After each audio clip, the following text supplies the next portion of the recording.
everybody. Hi everybody. Hi everybody. Hi everybody. Hey everybody. Hey everybody. Welcome to this week's weekly roundup. Hi everybody. Welcome to this week's weekly roundup. I have a shorter list than normal, so hopefully this is a little quicker. This week we had a licensing board meeting and something dawned on me during the meeting. We have started as a community to hold and approve special events. So it's an exciting sign of the times and of the progress that we've been able to make as a community. Obviously, we're not completely out of the woods yet with COVID-19, but it certainly is a good sign, and it feels good to be able to know that we have some summer events on the horizon. So if you're interested in those summer events, good places to find information on those is Watertown Tourism's Facebook page, the Watertown Main Street Program, Chamber of Commerce, variety of different resources for you. On the programming front through Park and Rec, I wanted to remind everyone who's participating in the Be Active Community Fitness Challenge to log your hours by 10 a.m. on Monday morning. Right now, throughout the state, we're about in the middle of the pack, and obviously we want to be near the front of the pack or at the front of the pack. So reminder to you all to participate and to log your hours on Monday mornings. Youth baseball and girls fast pitch are open. They've been open, I think, for about 2 weeks now, and they close April 5th. So if you're interested in having the youth in your lives play baseball or girls fast pitch, please be sure to go to our Facebook page or the Park and Rec website and sign up right online. We are doing still the family puzzle contest, and we're bringing back something that we had early in the year, which is the Esports League. They're playing Madden, Fortnite, and Super Smash Brothers. And they are doing these e-gaming leagues locally, and they are with different age groups. So it's more age appropriate for children to be in certain age groups, obviously, and we're cognizant of that. There is a fee. I think it's about $30 to enroll, and it's a 6-week league. And then we have been advertising for soccer. That deadline is March 22nd. So that one's coming up pretty quickly, and that starts with, I think, going into 4K. So if you're interested in that, make sure you sign up soon. Kind of in that same idea, as the weather continues to improve, I just want to remind everyone to watch for people on the roadway. So we have a lot of people getting out as quickly as they can to get on their bikes and to walk and to run. I just want to make sure that we're aware that those people are moving about in our roadways again. There are bike lanes on some of our major thoroughfares. Those are intended for bicycle traffic, so not vehicle traffic. So please watch out for that. And then if you are someone who's biking or walking or just getting out in the community, the police department put on their Facebook page a nice reminder for pedestrian safety. And I think that's just a good reminder, so check that out for more information. The police department is hosting a bartenders and alcohol beverage license agent training, kind of a refresher course. It's next Tuesday, the 16th in the evening. So if you're interested in registering, call the police department soon so we can get you on the list. It is free to participate.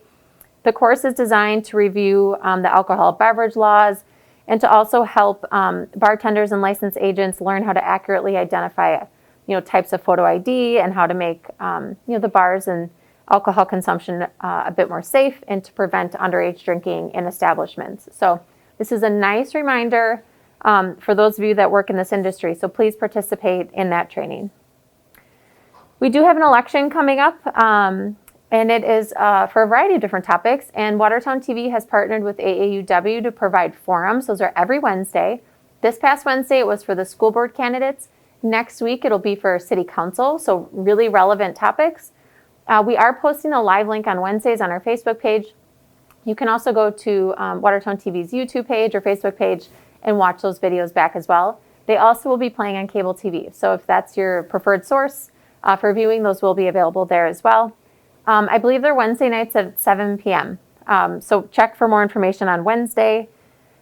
With the election in mind, we are in need of poll workers. So I know that I make this plea to you, feels like more often than there are elections, but we've just had a lot of elections. So if you're interested in working the polls for us, please contact the city clerk's office.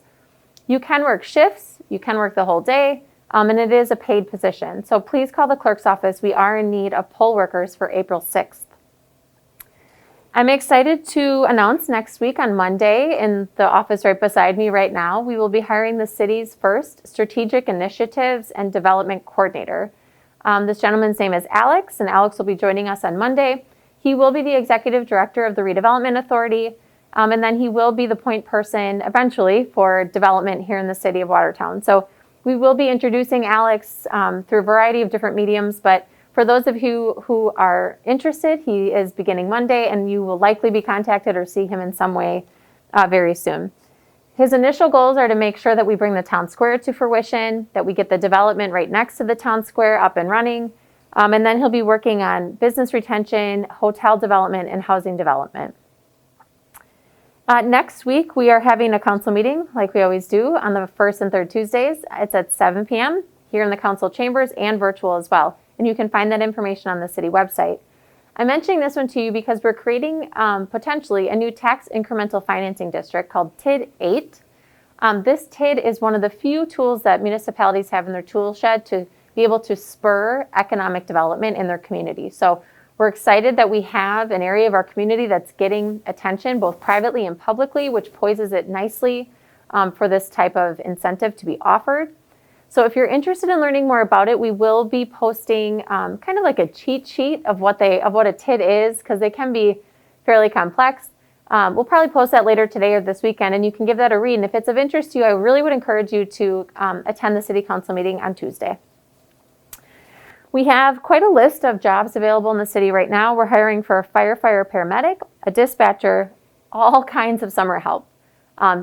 Park help, lifeguards, water, streets, everyone's, we're doing that recruitment now for seasonal help. So if that's something you're interested in, please check out the city Facebook page and the city website. We're also hiring for streets, general labor, and a street mechanic. And then my last item is our COVID update. So as I shared last week, we have adjusted, being in phase 3, the way that we're sharing information about the pandemic. You'll see just one post from us on Wednesdays. And that will have the phase reopening updates and the graph with our case data. So watch for that on Wednesday. We have been trying to issue reminders about our guidance around phase 3. So those are really nice, easy items to consume, and we would ask that you share those so we continue to get the message out about the recommendations from the city on safely operating during this phase of the COVID-19 pandemic. Vaccine related, we are doing the vaccine registration on Mondays at 6 p.m. And I'll tell you, this was another week where it didn't fill up instantly. So we do have availability opening on Monday evening at 6 p.m. And if you're someone who got discouraged early on that you couldn't get an appointment fast enough, I would encourage you to come back. I think this week, it was open for a couple of days, the registration was. So please check that out on Monday evening. You also likely heard an announcement this week from the state and the federal government as well, that there are new eligibility categories that will be eligible to receive the vaccine as of March 29th. Those that are 16 and older with certain medical conditions, and those are defined on a wide variety of sources on the internet, will be eligible. And then the goal is that everyone 16 and older, everyone will be eligible by May. So we will be posting some information that's a little bit more concise about explaining those eligibility categories. But for now, those are the new ones that were announced this week. And then lastly, around testing. So Jefferson County is hosting free community testing at the Jefferson County Fairgrounds.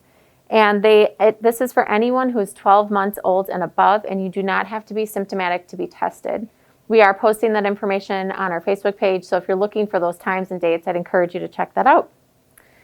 That is all that I have for this week. I know it's supposed to be a little bit colder, but still nice, so I would encourage you to get out in the community, as I always do, and enjoy everything we have to offer. Have a good weekend. We'll see you back next week.